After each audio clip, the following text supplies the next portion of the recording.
So we got some major updates for our Baltimore Ravens as Lamar Jackson addresses the media today. We also have some major Baltimore Ravens trade rumors with some key players becoming available at the trade deadline, and the Ravens being very active making calls around the league for some defensive players. We're going to talk about those guys. Baltimore Ravens had everyone practicing today. We're going to talk about health and the Ravens schedule moving forward. Man, we got all that and more. So welcome into another episode of Ravens Reports. It's your guy Noah here with For the Flock, as always, bringing you guys our top 5 news reports and storylines coming out of our Baltimore Ravens today. Man, the Baltimore Ravens are trending in the right direction right now. After weeks of devastating losses and the fan base at an all-time low and talking about having a top 5 draft pick, suddenly the Baltimore Ravens are healthy as they had everyone at practice today. Lamar Jackson is back. The defense has now held teams like the Rams and the Bears to 17 and 16 points in back-to-back weeks. They're getting healthy. They have an easy schedule upcoming, and all of a sudden they're starting to hit their stride, and the Baltimore Ravens are not to be counted out yet. So at number 1, let's talk about Lamar Jackson being back at practice. He says he can't wait to get on the field, talks about the desperation. Man, here's what he had to say. Excited. Can't wait to touch the grass with my guys, man. Been a while. Extremely excited. You can feel the energy buzzing around Owings Mills and the practice facility, how all the other players and even the coaching staff is just enlightened. They got the win, they got the bad taste out of their mouth, and they're only 2 games behind Pittsburgh in the division. They have another game, another opportunity right here, and the MVP is back.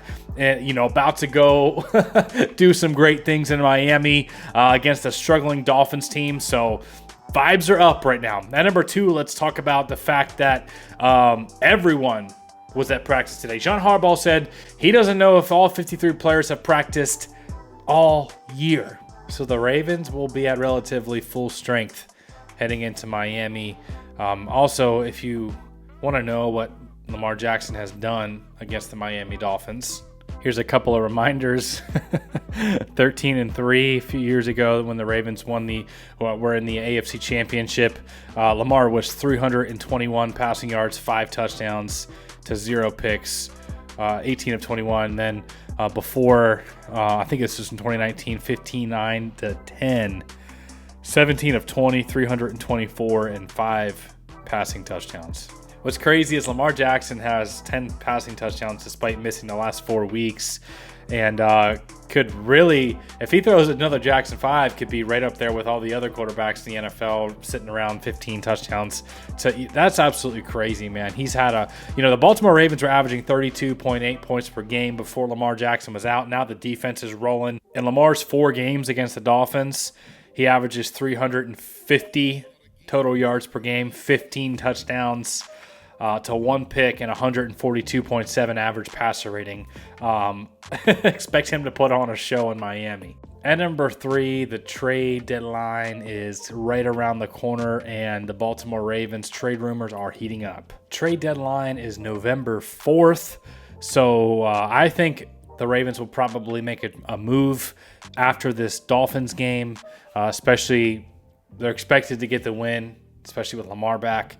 But if they can get that win, go to 3-5, only a game and a half behind Pittsburgh, suddenly things are looking good, and I think Eric DeCosta is going to pull the trigger. Plus, it's reported that some teams are hesitant about some guys, but after this week and teams further see where they're at in the standings and start to taste more of reality, and whether or not they're going to be contenders for the year, then some players will become available that aren't available necessarily right now. Let's talk about a couple of these guys that are linked to the Baltimore Ravens. One, it's reported that there's a lot of interest right now. It says another name to watch on the trade front is Giants edge Kayvon Thibodeau. This was a top 5 draft pick a few years ago. He's under contract for another year this season. But some around the league have wondered whether or not he's part of New York's long-term plans, and if he could become available with the Giants now sitting at 2-6, and now also just losing their top running back in Cam Scatterboom. So that's an interesting player that could give the Ravens a little bit of a boost. So right now they just need another body in at the edge position. We're going to talk about Carl Lawson here in a second and whether or not, how he factors into the long-term plans. But The Ravens need more guys. They only have 3 edge rushers on the roster right now. David Ojabo didn't really show us much in his last opportunity. He got a lot of snaps. We know Tavius Robinson is still out. He'll be back later in the season, though. Another guy that's linked to the Ravens is Calais Campbell. Had a pretty good run with the Baltimore Ravens, but he's been pretty darn good, even at his age. People can say, oh, he's washed. We don't need a Calais Campbell. But let me just tell you, he has 17 pressures and 3 sacks this year on 159 pass rush snaps. For reference, this is from Cole Jackson, by the way. He says that would lead the Ravens' pressure numbers by 4. Travis Jones leads the pressures on the Ravens with 13. Calais Campbell has 17. And he would also have more sacks than anyone else on the Baltimore Ravens roster as well. So to say that he would not be an upgrade would just simply be false. He would add more depth, more pass rush juice, more leadership. I don't think that would be the only move if the Ravens were to pull the trigger, but it wouldn't cost much and on the salary cap or trade capital. Another guy that would cost much, and I'm just telling you, I would give up a first-round pick for this guy. Defensive tackle Quinnen Williams. He's one of the best defensive tackles in the game. He can rush the passer and push the pocket. He's elite against the run. He's an absolute bully in the middle of the defense, and the Baltimore Ravens need more bullies. We don't know the long-term effects and future with Nnamdi Madubuike. It could be like career-threatening with that neck injury. Plus, Travis Jones is set to be a free agent next year. So would the Ravens pull the trigger on a guy like Quinnen Williams? I would give up a first-round pick. Running back Breece Hall is also on the trade market. Obviously, the Ravens don't need a running back right now with Derrick Henry, Justice Hill, and now Keaton Mitchell getting more snaps. But I really don't want to see him go to a team like the Chiefs or the Broncos or another AFC contender. I really don't want to see that. Also, teams are actively exploring the pass rush trade market, but movement has been slow, in part because there are so many available options. This is reported, and it's reported after this Sunday's game, more guys will become available, and the market will really heat up. So look forward to that.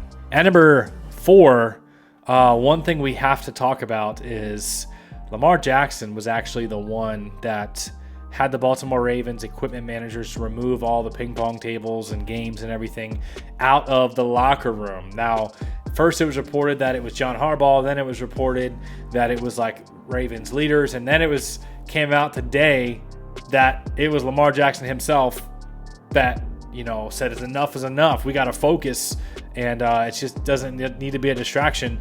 Here's what Lamar had to say. He's locker room. Is that true? Oh, yeah. With anyone else? I told Kaneko, our head equipment guy, I told him to take all the games and ping pong, turn the TVs off. If we could have took the TVs out, they would have been out too. But I appreciate Mr. Steve for putting that in there for us, But yeah, we had to focus. I wouldn't say people don't take the job serious. Don't get me wrong, but I didn't feel like it was the time for that. We got a lot of work. We got a lot of work to do. What's it going to take to get back in? Keep winning. Keep winning. Keep winning. Because we're not going to have them the rest of the year, so keep winning. Probably have them next year, summertime, OTAs or something, but right now, that's not the focus.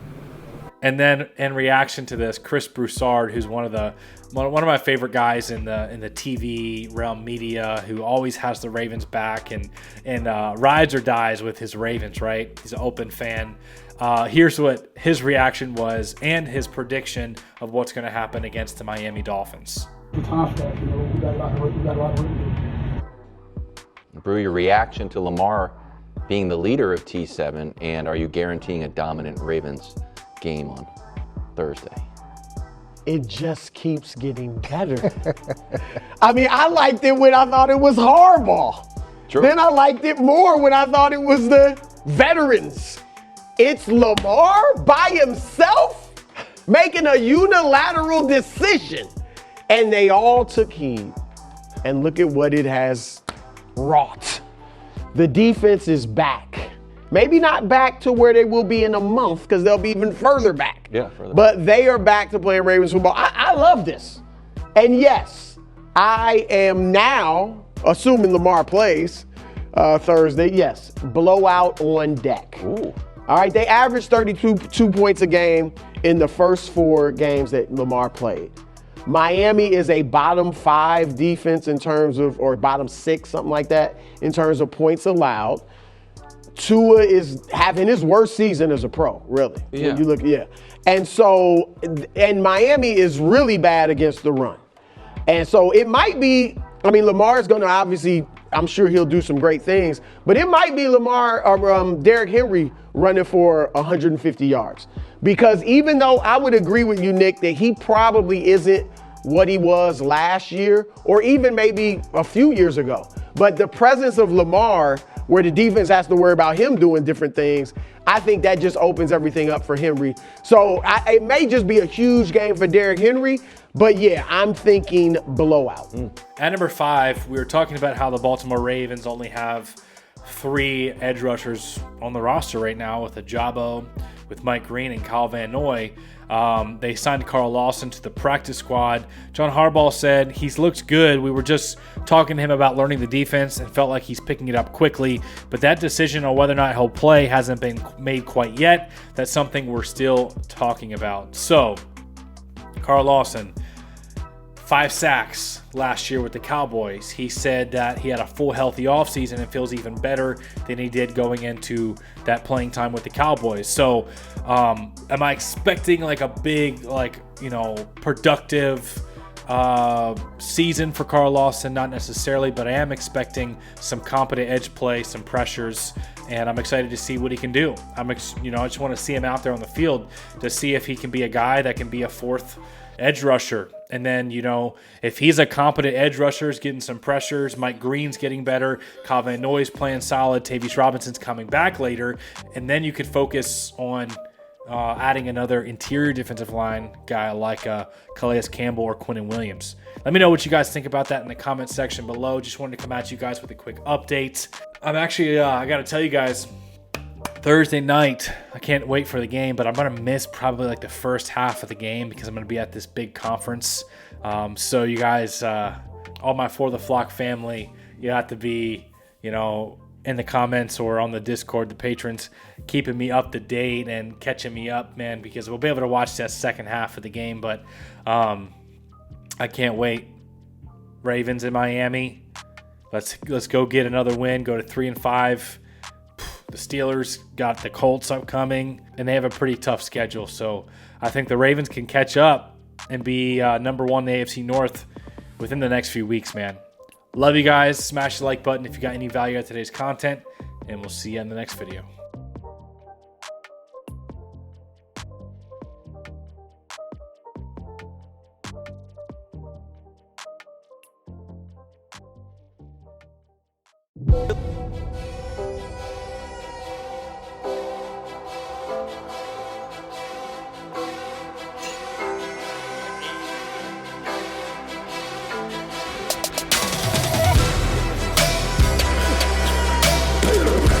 When he wasn't looking, he ran me over.